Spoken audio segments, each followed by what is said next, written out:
Hello, welcome to the With Parents podcast. My name is Jason Gant. I'm the pastor of kids and family here at Resurrection. I'm so glad you tuned in today because we have a special guest in Dayonne Richardson. She is a local Kansas City author, children's book author. I'm holding one of her books here called Our Gift Grace. It's very cool. The books come with plush dolls, and these dolls and books are offering representation to young children of color. She is herself a Black author here in the area, a female educator. Just really powerful message of why representation is important and why kids need to understand grace. And there's another book about storms. We're going to be carrying these in our bookstore. I want you to meet Dayonne and hear about these books and these resources for you as a parent. Let's go.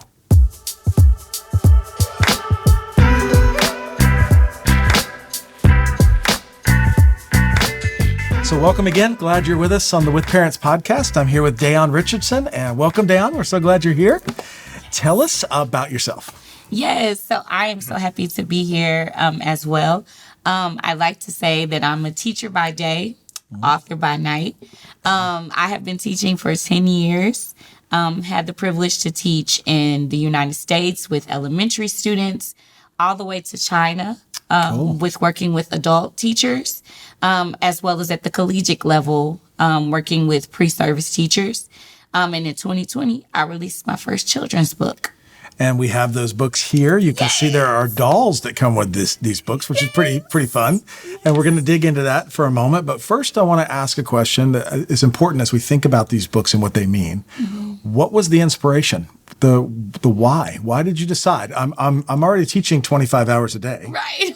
And you've told me you get up at 4:30. So pretty early. But there was inspiration here. There was a reason why you wrote these books. Tell us why. Yes. So in 2020, I experienced a lot of changes in my life. I had been teaching for some time at that point, but I had experienced coming out of divorce, coming out of difficult seasons with getting my teacher certification. I had taught, but I had not passed my teacher's test.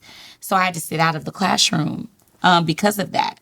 Took the test 13 times. And each time $110.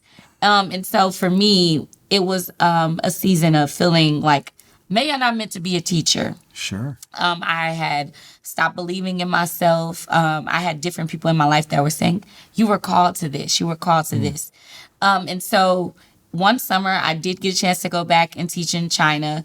And this was years after I finally did pass the test. Awesome. And I had came back, and on my way back, I was on the plane. And I know it was the Holy Spirit that dropped this whole book onto me. Okay. And so I'm writing the book on my phone. I'm like, I just think I wrote a book. And so I land in Kansas City. Wait, just on your phone? I just wrote it on my phone. Just jotting it down? Okay. I just jotted it in my notes. And I'm like, okay, Lord, you done gave me this whole book.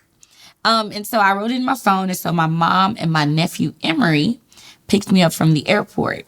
And so I said, y'all, I think I wrote a book. And my nephew at the time, I want to say he was like 6 or 7. He was like, can you read it to me? And I was like, okay. And so I read him the book. He was like, read it again. He had me read it 3 times on our way from the airport home. And I was like, well, maybe there's something here.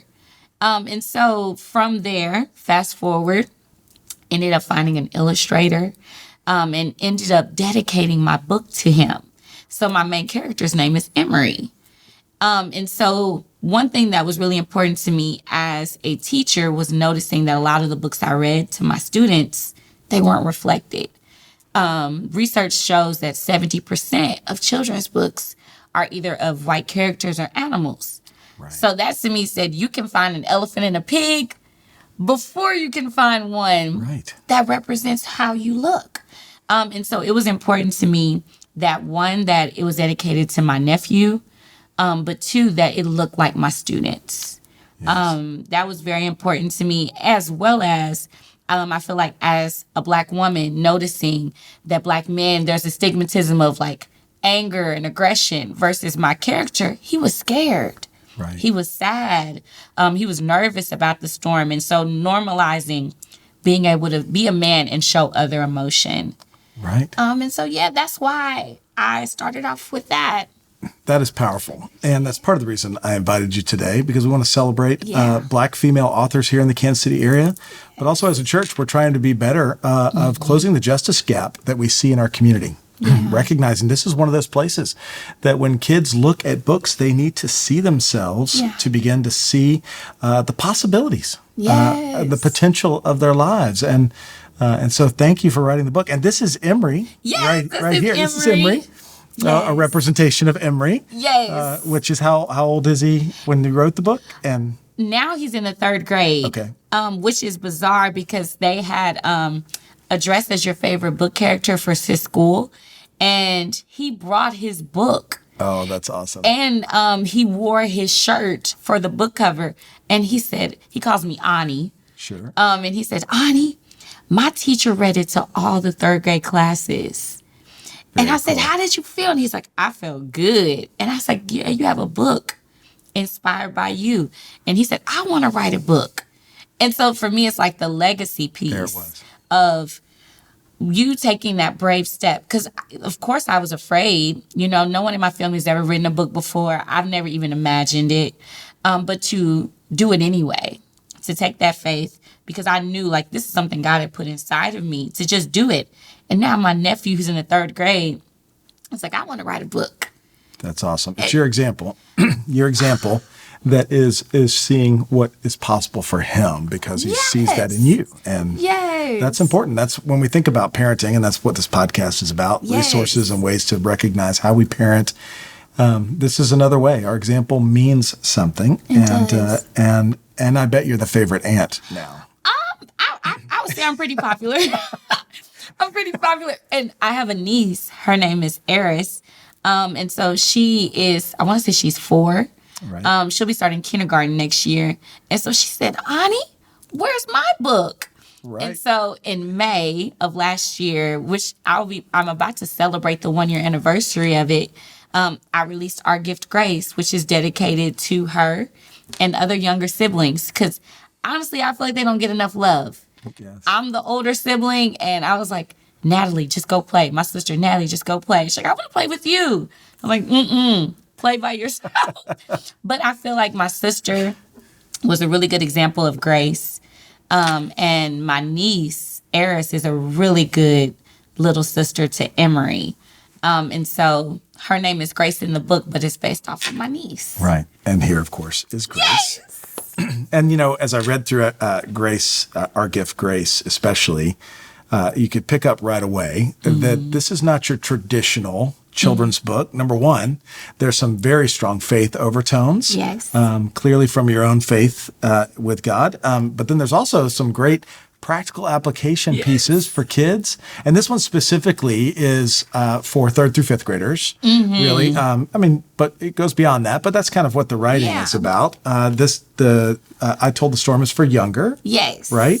Kind of pre-K. But like, here's an example, the grace conversation, so that it gives kids a way to live out the grace in their lives. I thought that was really, really powerful. And so I'd love for you to hear you kind of speak to that when you think about your job as a teacher. I should say, I wouldn't say job, I'd say call. I receive it. It's a call 13 times. That shows the determination of your call. Yep. But also the messages you were trying to send here through both books. I'd love to hear you just speak to that. Yes. And so something that I noticed, whatever season of life that I feel like God has me in, that is the theme of the book for that season. So with I Told the Storm, I was going through, or I have gone through, different storms in my life. And in the middle of it, I didn't see any end. I didn't see the beauty. I didn't see how God was using it to make me better or to teach me something. And from all those different seasons, with me having to take that test 13 times, I see that it made me a better educator because it allowed me to empathize with my students as they struggle through testing. It allowed me to know that God has a plan for my life. And so from that, I Told the Storm came out of. With Our Gift Grace, I taught during the pandemic. And no one knew what was going to happen. One moment we're virtual, next moment we're hybrid. One moment we're back at home. You know, it was just, nobody knew what was going to happen. And it was unlike anything we could compare it to. And so I had to extend myself grace. I had to extend my parents grace, who now became teachers and didn't know. I had to extend my students grace. And so that was a gift that I didn't realize I was worthy of. Sometimes it's easy for us to say, oh, I'm going to give them grace. But to extend it to yourself is very difficult. Sure. It's to acknowledge that you've given something your best effort and to be okay with that. No one can be perfect, but we can show up every day saying, I gave my best. And so for both seasons, these books came out of it. So that's really beautiful, because the way I'm hearing you say is like, it's like your own life narrative has come through these books, which means they're really equiping books for kids on how to approach life, right? Yeah. I love the quote in the I Told the Storm about fear. I wrote down, when your storm speaks fear, be reminded of the sun. Is that right? Yeah. And you mean the Son, of course, and Jesus the Christ. I sure do. And so there's a place where your faith really comes to bear, because everybody feels fear, especially kids, right? When you're a child, you're learning how to understand fear, how to use fear. And fear is from God. It gives us caution, but it also should not be what drives our whole lives, right? But knowing that God is with us. And that's what you talk about in I Told the Storm. And I'd love to hear, you shared with me a way in which this book spoke to someone. Yes. Tell us that story that maybe wasn't the intended audience, right? Yes. Yes. So for I Told the Storm, as you said, it is, it has like basic rhyme in it. So it's a very easy read for the littles. But I've encountered someone who was a preteen who said that her storm was puberty, with like her body changing and not knowing what is going on here, what's going on. And having her mom get this book for her, even though it was a younger children's book, and still being able to make a connection to say, this is the storm that I'm going through, but it has a purpose. A preteen. Right. And when her mother shared that with me, it warmed my heart, because it just shows that no matter if it's a children's book or not, we can all learn something from it. As well as for Our Gift Grace, I got an opportunity to do a reading at my friend's church, and I was with all the youth. And as I'm reading it, I look up and I see she's getting misty-eyed. I'm like, is she okay? And so afterwards we talked, and she was just like, I recognize that there is someone that I need to extend grace to, that I've been holding on to. And that moved my heart, because this is an adult. Right. So it doesn't matter if we're children, teenagers, adults. These are lessons that we can all use to strengthen our faith, as well as to demonstrate the love of Christ. If we can't go through these seasons and get a chance to demonstrate that, it makes it very difficult, because we are not easy to forgive. Right. I forgive you. I understand that was an accident. I will not keep record. I will not hold that against you. That's powerful, because you think about life. I don't know if there are two greater lessons we need to learn. Yeah. That what do we do when we're afraid, and how do we understand God's grace in our lives, and how we offer it to others, right? Like these are just two really critical lessons, not only for people of faith, but for everyone. Just really powerful. I love that. Yes, thank you. I love those stories. It's fun. You've started a business called Mirror Mirror Books. Tell us a little bit about that. Yes. And so along with me making these children's books, I get so much joy out of my students saying, oh, he looks like me. She looks like me, from the characters. And so from the characters, I was then able to create the plush dolls. And so it just trickled into, what else could I create that's a mirror? Like how excited I get when I go to the store and I see someone that looks like me on a magazine or on some clothing. I light up. And so from that, I created Mirror Mirror Books, where the focus is, may you always see yourselves in anything I create, whether it's a book, a toy, a t-shirt, a backpack. Because I feel like you said earlier, like that representation, it goes leaps and bounds. And it normalizes how beautifully and wonderfully made we are as ourselves. We don't have to look like anybody else. That's right. It's being proud of who God has made us to be. And so Mirror Mirror Books, we have the books, we have the plush, we have the dolls. tote bags, you name it. We're going to continue to expand that mirror. That's so fun. I'm glad to hear that. And I want to tell everybody now that we're going to carry the books and the dolls in our bookstore here at Resurrection. And they're going to make great gifts and great ways to just bless families, especially who have kids that need to see their reflection. And what an opportunity, but also because they're really well written. So they're written from an educator, an educator perspective who is an educator of faith. And so when I read them first, I said, well, this is children's ministry curriculum. This is awesome. So we may even maybe do some partnership on some curriculum writing in the future. I would love to. Because these are really well done. And I just so appreciate I will call this your ministry. Amen. I know it's more than that, but we're in a church setting, so I'm just going to claim it and say this is great ministry. I love it. This is very cool. I'm really inspired by you. I know those that are listening to the podcast will be inspired by this, and also just getting to know one of our local authors here in the KC area. Yes. And so just thank you for coming today. Thanks for sharing a little bit of your story and why. Look for these books and the dolls that come with them as a way to bless kids and families in the future.